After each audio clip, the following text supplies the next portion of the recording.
Olá, eu sou a Pamela Vitória da Silva Soares, juntamente com os alunos Tiago Vanderlei da Gama, Alice Araújo Alves dos Santos.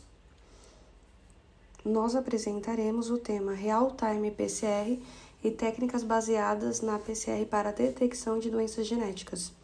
Trabalho este da disciplina de Citologia e Biologia Molecular, ministrada pelo professor Igor Nasser, trabalho qual faz parte do projeto de extensão Inova Campus, da Universidade Estadual de Roraima. A PCR é a reação em cadeia de polimerase. É uma técnica de biologia molecular revolucionária, pois permitiu o rápido desenvolvimento do estudo de sequências de ácidos nucleicos, proporcionando grandes avanços em diversas áreas do conhecimento. Em resumo, a PCR é uma técnica que permite a amplificação rápida e eficiente de fragmentos específicos de DNA, utilizando uma combinação de reagentes e enzimas, resultando em um aumento exponencial do número de cópias do DNA original. Isso torna a PCR uma ferramenta valiosa em diversas áreas da biologia e da medicina, incluindo a identificação de doenças genéticas, o diagnóstico de infecções, a análise forense, entre outros. Aqui vai um breve contexto histórico. A técnica foi idealizada e desenvolvida pelo bioquímico estadunidense Carey Banks Mullis, que posteriormente obteve o reconhecimento ao ganhar o Prêmio Nobel de Química em 1993. Mullis inovou, conseguiu especificidade na cópia apenas de segmentos específicos, introduzindo o conceito de primer de PCR e na utilização de um DNA polimerase termoestável.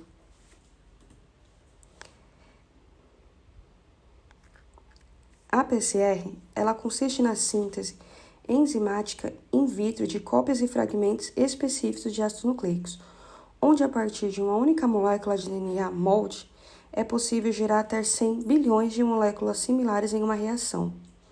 A reação envolve o emprego de 4 deoxinucleotídeos do DNA, adenina, timina, citosina e guanina, sequências de iniciadores específicos ou primers, uma DNA polimerase termoestável, o DNA molde, previamente extraído da amostra clínica suspeita, o cloreto de magnésio, um cofator para a atividade da DNA polimerase, um tampão, que geralmente é o cloreto de potássio, para manter o pH, que é o potencial hidrogeniônico, e condições adequadas para a atividade enzimática, e água ultrapura como diluente. Lembrando que, para a atividade enzimática ser de fato eficiente, são necessários que vários fatores estejam estáveis.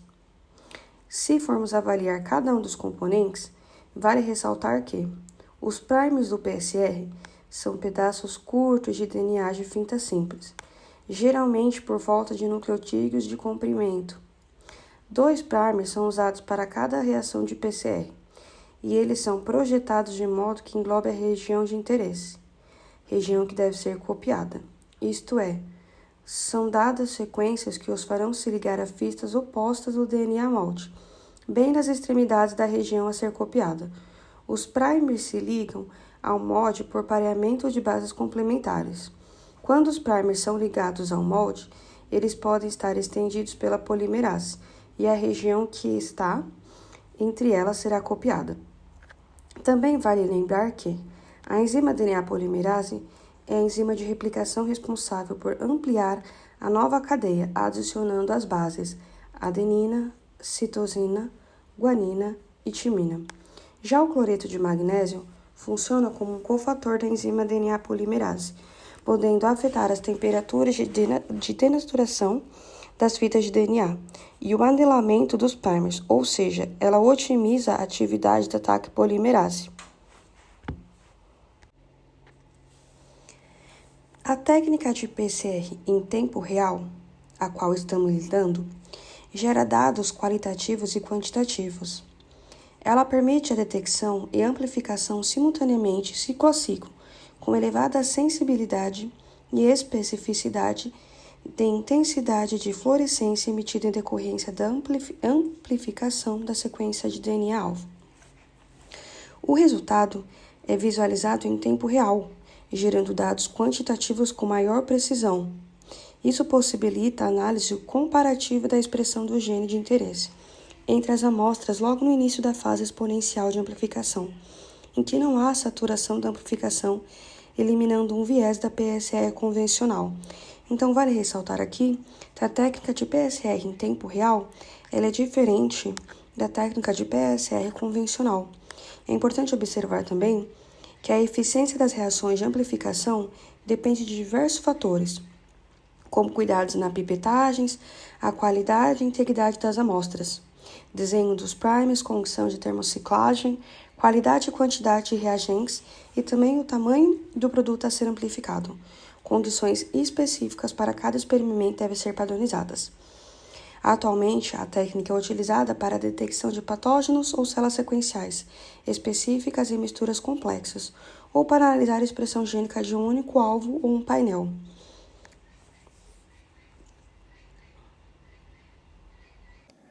Olá, bom dia.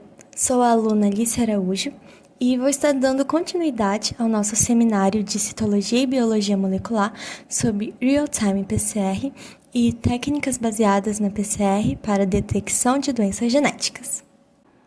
Bem, agora vamos falar um pouco sobre as 3 etapas da PCR e seus componentes. Primeiramente, a PCR é uma técnica que permite a amplificação do DNA utilizando basicamente uma reação enzimática catalisada pela enzima Taq polimerase, que é uma enzima termoestável, ou seja, é resistente à temperatura. Esse é um ótimo motivo para o controle da temperatura ser tão importante nos processos da PCR. E aqui vai uma curiosidade. A enzima Taq polimerase tem esse nome em homenagem à bactéria resistente ao calor da qual ela foi isolada. A bactéria extremófila termos aquáticos, que é encontrada em fontes hidrotermais. Bem, agora, voltando ao assunto, temos que o processo de amplificação do DNA, utilizando a PCR, também requer primers de DNA projetados especificamente para a região de interesse do DNA.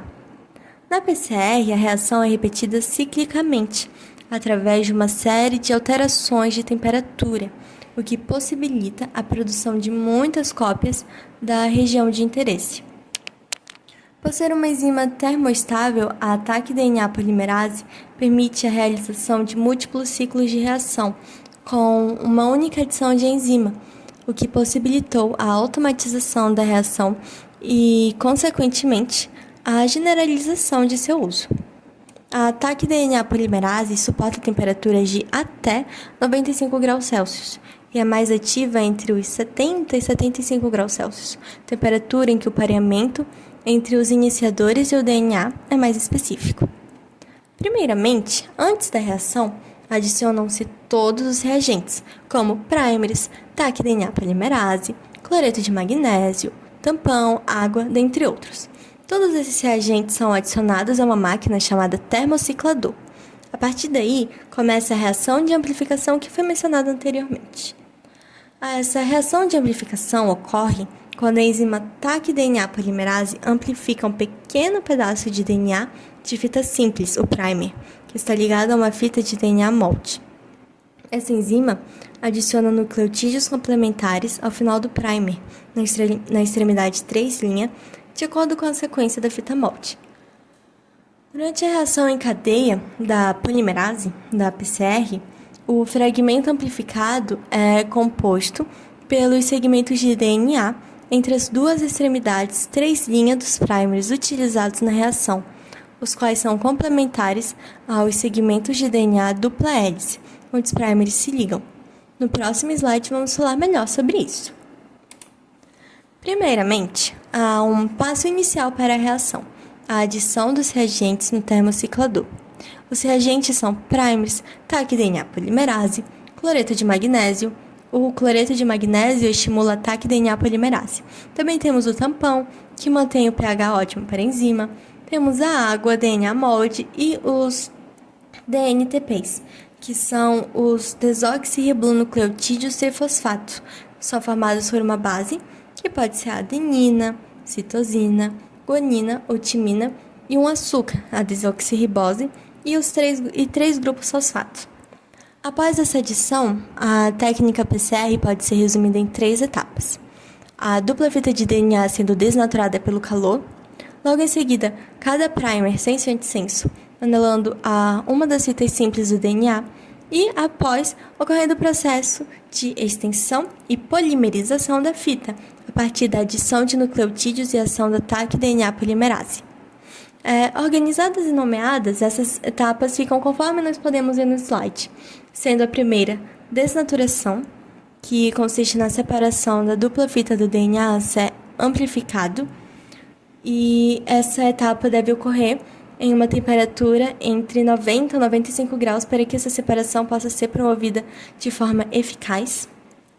Temos também a segunda etapa, que é o anelamento ou hibridização, que é a ligação do primer ao DNA que será amplificado. E nessas fitas surgem, assim, um pequeno fragmento de DNA de fita dupla intacta. E essa segunda etapa deve ser feita em temperatura inferior à da de desnaturação, que, sendo, portanto, essa segunda etapa, ela ocorre geralmente entre 45 a 70 graus Celsius. E também temos a terceira etapa, que é a extensão, sendo caracterizada pela polimerização propriamente dita. A partir dos primers, a DNA polimerase liga os nucleotídeos entre si, completando assim as fitas simples e tornando-as duplas. A DNA polimerase não reconhece só o bloco de início, mas também consegue diferenciar as duas extremidades dos primers, iniciando a reação sempre pela extremidade 3' do primer, completando a fita simples daí em diante, sempre na direção do fragmento procurado. Bom dia a todos, dando continuidade à apresentação do seminário da matéria de citologia, Real-Time PCR e técnicas baseadas na PCR para a detecção de doenças genéticas. Aqui quem fala é o aluno Thiago Vanderlei, da turma T6 de Medicina, da Universidade Estadual de Roraima. Saudações ao professor Igor Nasser e aos demais alunos que estão presenciando esse vídeo. Ponto 4.1 Eletroforese. Os ensaios de eletroforese se valem do princípio que determina que a carga global de uma fita de DNA é negativa. Como sabemos, o DNA ele possui uma proteína muito importante para a manutenção da sua forma, e estou me referindo à histona. Essa proteína é formada por 2 aminoácidos protogênicos que possuem carga negativa, sendo ele a arginina e a lisina. Ou seja,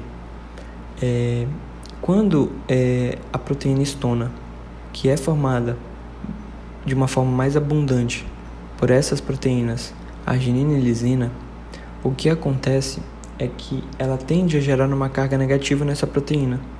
E a histona, por estar aderida ao DNA, ela acaba que também dando essa característica a ele, de possuir uma carga, sendo essa carga negativa. E como nós sabemos, essa manutenção, ela gera uma série de formas que geram importantes processos de manutenção da vida, já que com o aderecimento da histona no DNA é possibilitado que, por exemplo, seja feita a manutenção da vida de uma forma da replicação celular, já que sem replicação celular não existiria vida. E como as histonas elas estão presentes no DNA e, por exemplo, quando elas estão mais próximas, elas podem gerar uma condensação desse DNA, o que possibilita ele a entrar num processo de divisão, isso gerando a manutenção da vida. Então, essa estrutura, essa carga do DNA, ela é muito importante para a manutenção dos seus processos. E o que se baseia? Como se baseia a técnica de eletroforese? nós vamos ter uma solução de íons livres, ou seja, uma solução eletrolítica, que tenha moléculas de DNA em suspensão. Após um certo tempo, é aplicado uma dada voltagem a essa solução. No final do processo, o que acontece é que o DNA, por ele ter uma carga negativa, ele vai acabar migrando para o cátodo, ou seja, o lado positivo da fonte de voltagem.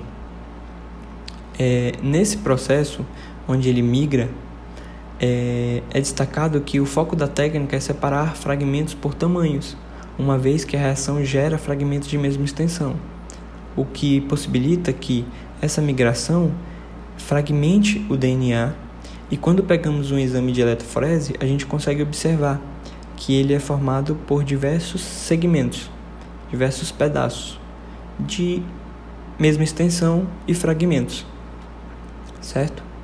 Outro ponto relevante a ser destacado sobre a eletroforese é que ela pode ter dois modelos básicos, os géis de agarose ou os géis de poliacrilamida, certo?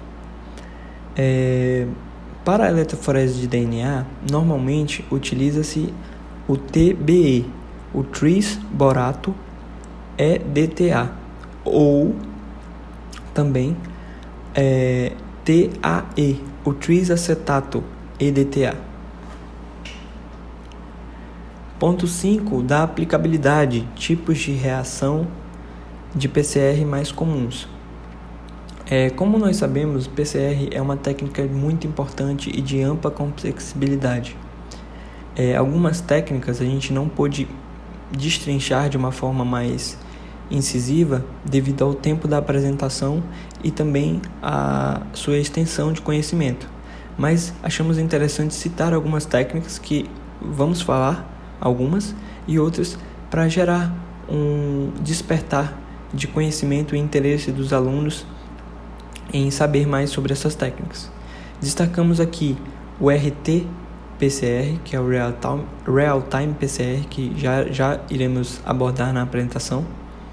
PCR Multiplex, também falamos da eletroforese, agora há pouco, e também temos a técnica de PCR quantitativa, ou também popularmente chamada de qPCR. Ponto 6 sobre Real-Time PCR. É importante a gente destacar que Real-Time PCR é uma variação da técnica de PCR, pois ela permite que a ampliação e a detecção dos fragmentos ocorram de forma simultânea.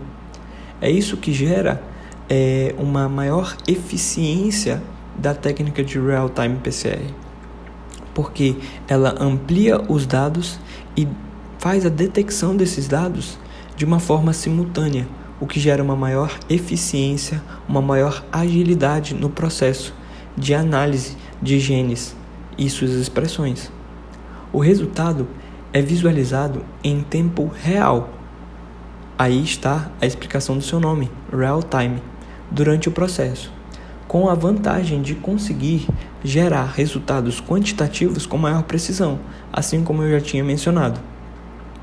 2 pontos importantes para finalizar a explicação da técnica de Real-Time PCR é que ela é utilizada uma sonda fluorescente na reação. Essa sonda fluorescente ela vai ser muito importante para a questão da visualização e identificação do processo, como mencionado no ponto 5. À medida que a proporção de DNA é copiada, a sonda vai emitindo uma fluorescência que é captada por um equipamento, ou seja, pela visualização. A depender da intensidade da fluorescência, consegue mensurar se o gene de estudo está com sua expressão elevada ou não. A gente vai ver que a aplicação de uma sonda fluorescente nesse processo de Real-Time PCR ela é muito importante para a detecção do processo de expressão do gene. Ela é muito importante devido a essa sonda, porque ela possibilita uma visualização do processo. Então, se um gene ele está na sua expressão elevada, a intensidade de fluorescência tende a ser maior e a detecção ela tende a ser mais efetiva. Assim como, se ela tiver uma intensidade de fluorescência menor, quer dizer que o gene ele não está sendo tão expresso. E a gente vai observar que isso é muito importante até por exemplo, no estudo oncológico. No estudo oncológico de detecção se a atividade do gene daquela célula ela está muito expressiva ao ponto dela identificar algum tipo de câncer ou algum tipo de anomalia. Aqui temos uma apresentação da técnica de uma forma bem resumida e desenhada. Então eu tenho aqui a expressão de genes, eles são colocados em uma solução, certo? Essa solução ela depois é aplicada na sonda fluorescente e devido à expressão dos genes, eles geram resultados de coloração de intensidade fluorescente maior ou menor que podem ser analisadas, ampliadas pela técnica de Real-Time PCR. Ponto 5 de Real-Time PCR e aplicações. Retomando as aplicações de Real-Time PCR. A técnica de Real-Time PCR foi muito utilizada, por exemplo, no diagnóstico de Covid-19, assim como outras doenças por micro-organismos, vírus, bactérias. E a gente pode destacar aqui, por exemplo, como a dengue, a clamídia, o HPV. Então, são todas doenças que a técnica de Real-Time PCR auxilia na detecção e até se a gente possui uma detecção preventiva, auxilia na prevenção da doença. Como eu havia mencionado anteriormente no estudo oncológico, a aplicação do Real-Time no estudo oncológico. Quando eu identifico uma célula com uma sequência de genes de uma forma muito elevada que caracteriza já a um tipo de câncer, a técnica de Real-Time PCR possibilita a visualização de onde eu posso identificar a origem daquele câncer. Onde eu posso identificar a origem daquele câncer para que podemos utilizar técnicas para combater, técnicas para prevenir com que aquele câncer ele se amplie, ele contamine outras células. Então, a técnica de Real-Time PCR, nesse estudo oncológico, ela é de gama importância. Auxilia muito na detecção, na identificar a origem do câncer, assim para realizar monitoramento em pacientes já diagnosticados. Pacientes que já têm câncer e a gente identifica a origem daquele câncer, auxilia na prevenção de que aquele câncer ele possa se ampliar, possa contaminar outras células.